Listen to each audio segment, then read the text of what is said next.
Welcome to Page One, the show for writers with the reader in mind.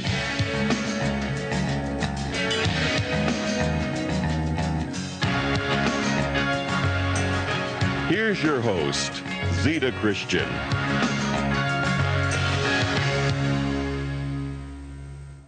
Hi everyone, welcome to Page One. I'm Zita Christian. My guest tonight is friend and crew member Laurie Adams. She is joining me tonight so that together we are going to talk with you about writers' organizations, because she and I belong to quite a few. So Laurie, thanks very much for being on this side of the camera with me tonight. Thank you. And let's just jump right in, because I picked 4 organizations that I thought would be helpful for us to talk about, of the many that are out there, because there are certainly a lot. Right. So I would love it if you would start off by talking about one of those organizations we both belong to, Charter Oak Romance Writers, and the parent organization. Okay, the parent organization is Romance Writers of America, which I believe is the biggest writing organization as far as membership goes in the world. And it's been around since 1981. Do I have that Long right? time, yes. So you've been a member longer than I have Yes. of RWA. But that's the parent company, and then there are many, many chapters off from that in the different states. And for example, we're chapter 194, so that's 194 chapters since when we started.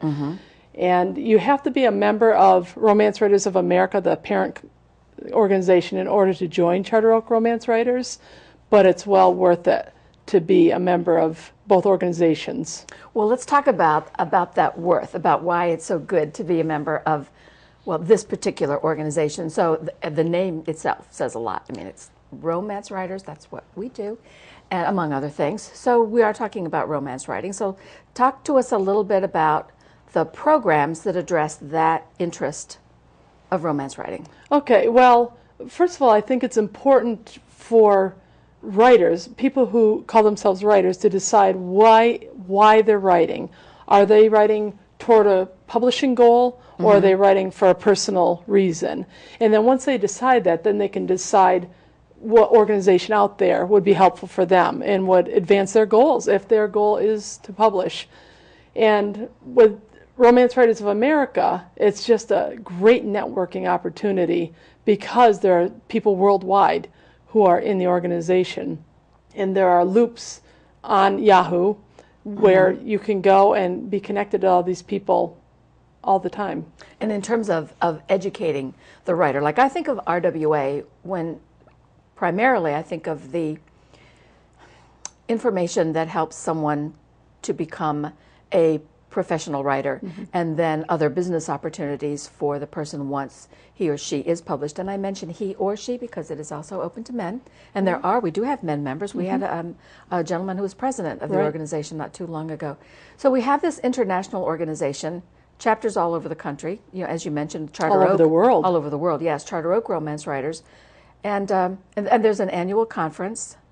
But let's go back to the chapters, because that's more local, local here. So the Charter Oak Romance Writers is the name of the local chapter. Right. And where do you meet? We meet in South Windsor at the Public Library on Sullivan Avenue. When? On the first Saturday of every month. 10 o'clock is a business meeting when the board members conduct business and make decisions for the group.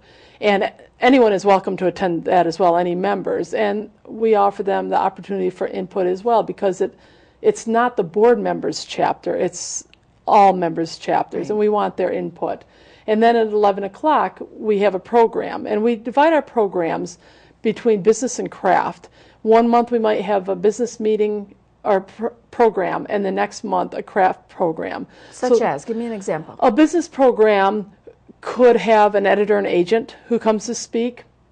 We have had booksellers and buyers who have come and talked about what trends they see in the market. Last month we had a gentleman who used to be work for Bantam. Lou Aronica. Yes. Oh my gosh, I know. Oh, I hated to miss that meeting. Yeah, and he spoke about the market and the trends and what the writers need to do to get themselves seen out there. So that goes with the business part of it. We also talk about, we have authors who are published who talk about the process they went through to become published. Because I know as a newbie, when I first joined Connecticut Romance Writers, I knew nothing. I was sitting in my little room at home writing away and enjoying myself, but I decided I wanted to send things out there, and I didn't know what to do. I didn't know where to turn. I didn't know who to talk to, and all it took was joining that group and starting that network of people that I met to just open doors all over the place. My experience was the same, and I think it bears just pointing out, just to make sure we're clear, for Romance Writers of America and for the Charter Oak chapter of Romance Writers of America, you don't have to be published to join, not at all. What does it cost to join? For Romance Writers of America, it's $85 a year, but when you first join, you pay an additional $25 approximately for administrative costs. And then after that, when you renew, it's just $85 a year. For Charter Oak Romance Writers, in addition to needing to belong to RWA, it's just $25 to be a member of our chapter. And if you think about that, that's about $2 a meeting to belong to the chapter, and you can't beat the benefits. No, definitely worthwhile. You mentioned something a minute ago, too, about some of the members of the chapter being published. So there are members of the chapter who are published, and obviously they are published in romance, but there are members published in other areas as well. Right. We try to offer programs that are geared toward writers in general, in case those members who haven't found another home, but they're not writing romance, they can still learn from this, and they might find that they want to write romance as well, based on programs that we give. But the goal really is to advance them as writers. When we do our craft programs, we might have someone do a program on writing a synopsis. Or, for example, you gave a terrific program last year on characterization. Thank you very much. You're welcome. Yeah. It was awesome. And just learning how to make those characters be broader and more visible in the reader's mind. Those are skills that you develop, but you learn from other people and tricks that they use. Very true. So on the simplest form, this is something that we're going to be asking each other this several times tonight with Romance Writers of America and the local chapter. Why did you join? What do you get out of being a member? I joined because I met you, and I could see how excited you were about the opportunities with the group. And so when I joined, and that was in 1992, I think, it was a long time ago, at that point I was just looking to learn. I needed to know what to do with this manuscript that I had sitting at my house that everybody said, oh, it's wonderful, it's wonderful. It still isn't published, but the important thing to realize is that every time I met with writers or went to a meeting, I learned. So that's why I joined, so that I could learn, because I can't sit in my room at home and learn. Although I have to amend that a little now with the internet and Google. You can learn a whole lot more faster, but it still can't beat the personal experiences that people share, because you can't get that off the internet. No. And I will say too, just thinking, 92, that's when I sold my first book. So that's when I met you. I think that's when we met. So I know for me, I joined because I wanted to be part of a writing community. I had never even read a romance novel. I had no aspiration to write one. I wasn't even sure what it was all about. In fact, frankly, I had a fairly negative opinion of them before I got involved. I joined the organization when it was meeting down in Danbury, and I so admired the talent, the intelligence, the generosity of the women. And I thought, well, I'll join this group and just find out more about them through what they write. And that's when I started reading romance, and that was it. And, member ever since. And you write it well, too. Thank you very much. Thank you. So now what I want to do is talk with you about one of the organizations, another organization that I belong to, the International Women's Writing Guild. And the IWWG was founded in, when was it? Back 1976. And it's a network for women, again, international, all over the world. And unlike Romance Writers of America or the other organizations we're going to talk about tonight, the primary goal is not necessarily publication. Many of the members of the International Women's Writing Guild have no desire to be published. But the one core thing that binds everyone in that group is a respect for the written word and a desire to learn and share their writing. Sometimes these people are writing for family members or to preserve a family history. Sometimes it's a matter of simply wanting to express themselves and try some new format. Sometimes it's a purging. It's a healing process to get through something that's very difficult. But I find it interesting that the focus is not necessarily publication. I have been going now to that conference. Well, let me back up a minute. In terms of their meeting, they have an annual conference every year. For years it was at Skidmore College. Last year it was at Brown University. This summer, it's going to be at Yale, right, in New Haven. And let me just think. I think I have the dates down here. It's going to be June 24th to July 1st. So there is this week-long conference, and then there are weekend conferences in New York. There are conferences in Florida, California, little mini conferences like weekends.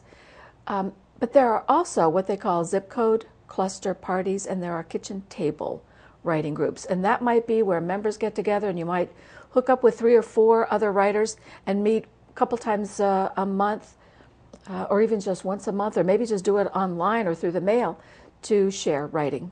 Somebody might bring a prompt or a writing exercise, and people write and read to each other. It's just that idea of sharing the words.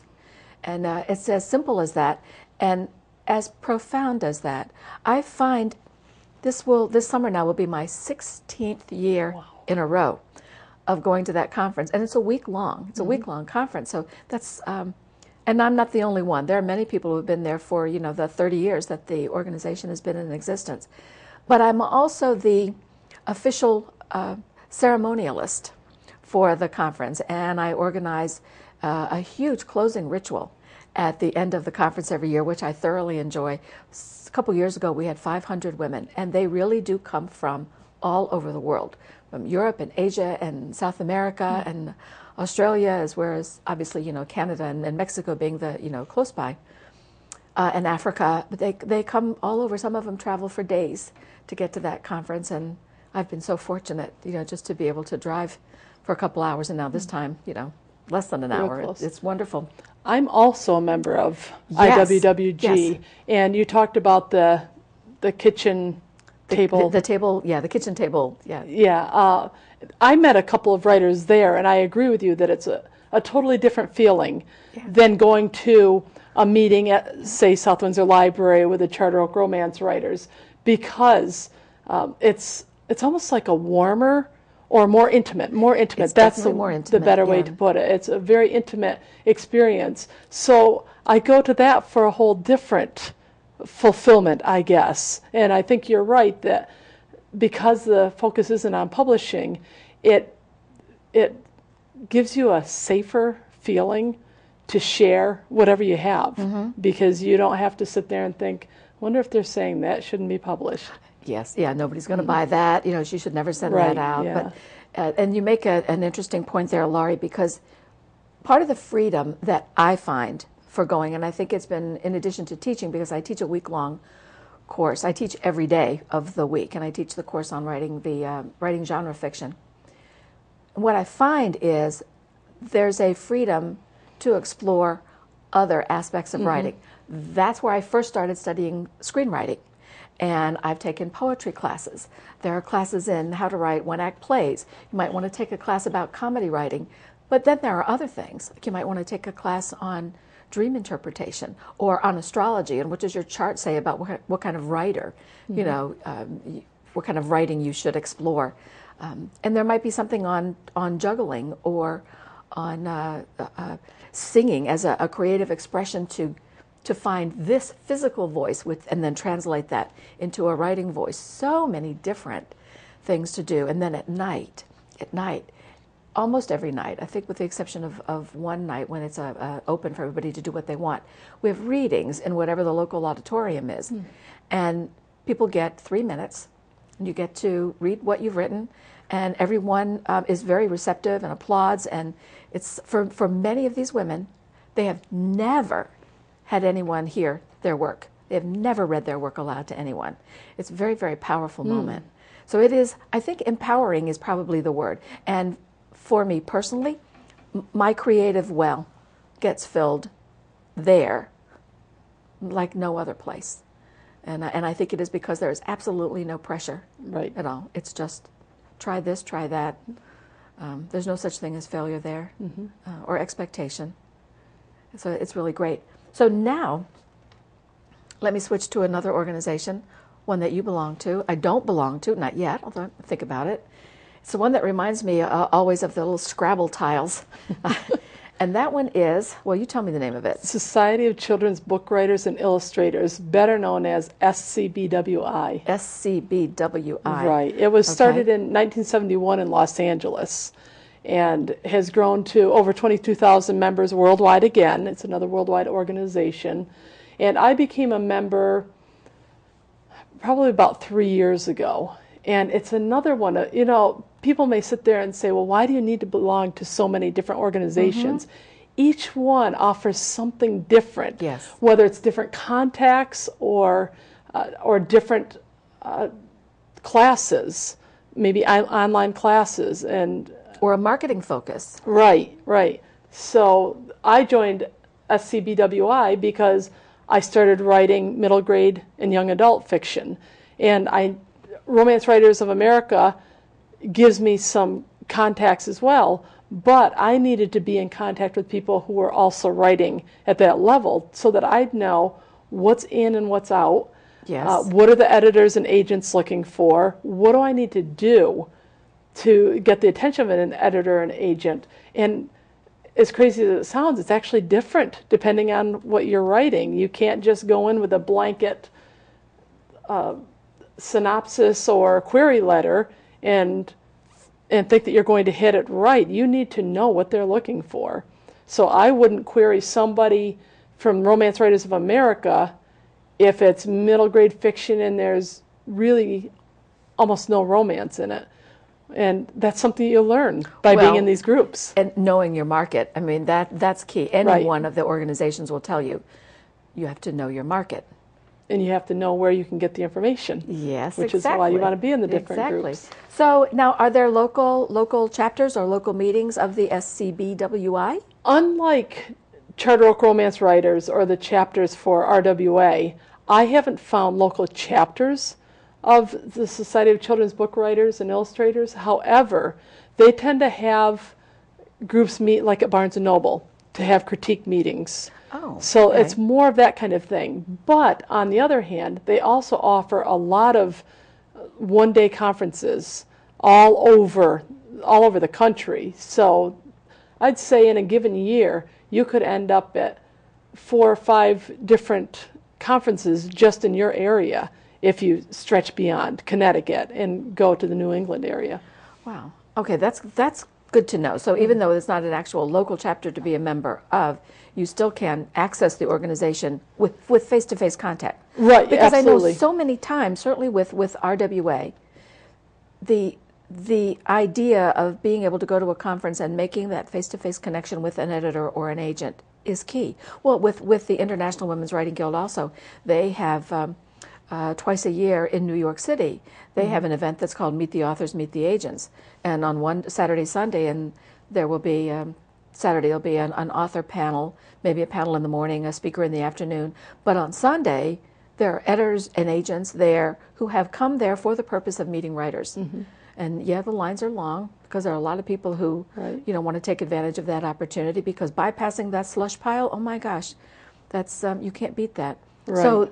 So are there editors and agents also at the SCBWI? Oh, absolutely. Those conferences have really gained great reputations because of the accessibility to the agents and editors. And plus, on Yahoo, I mentioned this before, the loops that you can get on for these organizations are invaluable. I'm on a couple of different loops just for teen authors or children's writers, and you just go on there and you read the information. Like, I'll find out that there are 3 new editors accepting a certain genre just by going on there and reading what other people post. And it's such a nice community feeling because you'd think that it would be a cutthroat business, but it really isn't. People want to help each other, and as soon as they get information, they'll share it so that everybody can take advantage of it, because an editor might not like something that I write, but they could like what my friend is writing. Yes. And so I certainly want them to have the opportunity just because I'm not getting it. Well, the other thing we have to remember too is, as a writer, if I'm writing a 130,000 word book, I mean, it's going to take me a year. Right. But somebody's going to read it in a weekend. Yeah. So I can't possibly be the one to create enough supply to fill a voracious reader's appetite. We need a lot of writers. Right. Right. So, all right. So I'm going to switch. Oh no, let me talk about dues for that organization. What does it cost? It's $70 a year. I just renewed today. So okay. That's how I know how much I paid. That's that's kind of about the average. Yes. For joining. And what do you? Well, I think you've talked to us here about what you get out of being a member. I think that information and connection and the marketing news, the trends. Because what's hot today, 2 years from now won't be hot. No. And the editors and agents and the writers are following all of that. And there are people who are in the know. And I want to be in the know. And sometimes what I'm finding from some of the loops that I'm on, when writers are talking about things they want to write about, and there are editors and agents who are monitoring those loops, it's the writer who creates what's going to be the next big thing. And the editors will go, that's very interesting. Let's see if we find a story about that topic or issue because everybody's talking about it. Right. So one last group that I want to talk about tonight, and that is called Novelists, Inc. And Novelists, Inc., unlike the other three groups we've been talking about, is restricted to published writers. And it's not any kind of published. You have to have at least 2 books of fiction published within the last 5 years. And they have to be, there's quite a list. They have to be published by a recognized publisher, and the recognized publisher has to be one that pays royalties to the author. And the royalty has to be at least $1,000 for every book that the publisher publishes. They have to have a print run and a distribution of at least 1,000 titles of every book that it publishes. The books, there's a lot of other requirements. But the reason that there are so many is this is an organization for multi-published writers of popular fiction. It's not an organization for small press or for self-published or for vanity press, though in many of those cases, people who have written those books, or in some cases, they certainly have gone on to sell the manuscript to one of the larger publishers. And I think the reason for that restriction is the focus. It's not the guild, where the focus is to explore the written word and share and fill the creative well. It's not simply or specifically to learn about marketing or networking, although that's certainly part of, I think, all writers' organizations. But Novelists, Inc. is dedicated to the business of writing. It really is focused on what are the latest contract terms, what are the changes, what are we seeing in terms of a writer's career? What are the steps that you need to take now or steps you want to avoid? You will find with Novelists, Inc., and I think it's one of the big reasons that I join and that I go to their annual conference, is that people are candid about what's going on in their careers, and there's no pretense. Everyone, with few exceptions, in that organization know what it's like to be in the slump and know what it's like to say, okay, here's a publisher folding, or the agent dropped you, or the editor you were with left the publishing house and now you're considered an orphan author and nobody wants to look at your work. I mean, there's all these kinds of things that happen in the career. And everybody knows what that's like with this organization. And also at these annual conferences, because this is a small group, it is international, but we're not even quite 300 members yet. So there's plenty of room and opportunity for the intimate discussion. At the conferences, you will find people telling you things that nobody's going to put in writing, not going to put it in email, and but they will tell you very candid information. People share information about their contracts, about their royalties. They will share royalty statements, and there's just a very, very strong, candid, intimate focus on the business and on developing the career. And the speakers that we get at a Novelist Inc. conference would be the head of Publishers Weekly, or the chairman or the presidents of many of the key publishing companies. Or we might get a top screenwriter. Or we had an all-day workshop last time with several forensic experts who created a crime scene. And, fake crime scene. Obviously, we didn't lose a single member.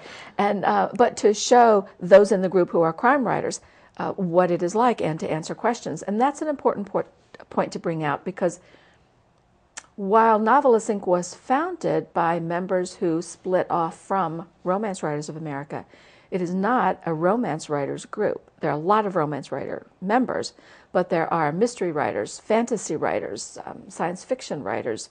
I would say Western, although there's not much of the Western genre, isn't doing much anything right now. The family sagas.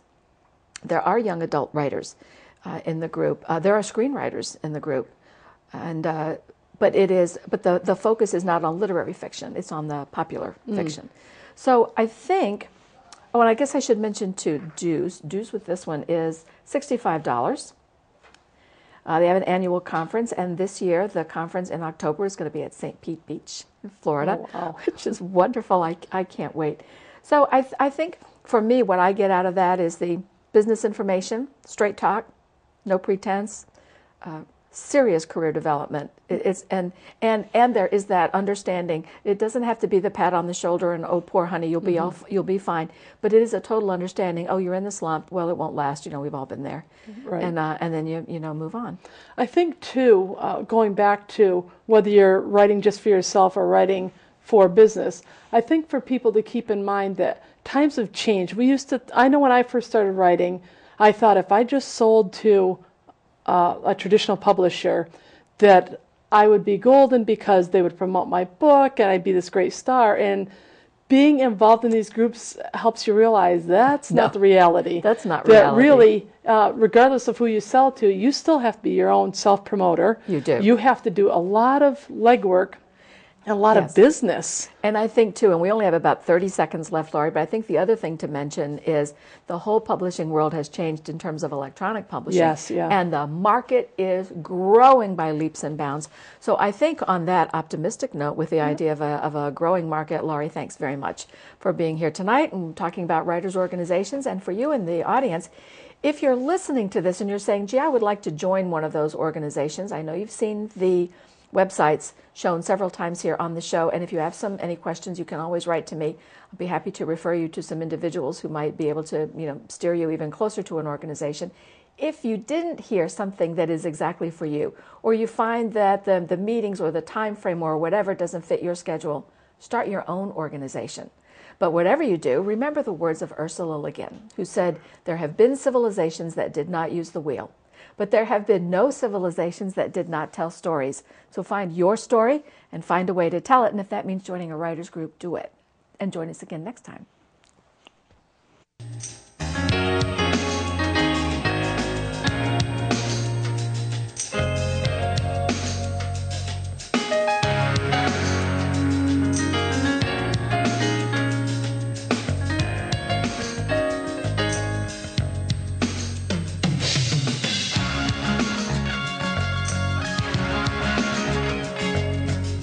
Food for the crew and guests was provided by Manchester Grill of Manchester, Connecticut, and Angelo's Restaurant of Glastonbury, Connecticut.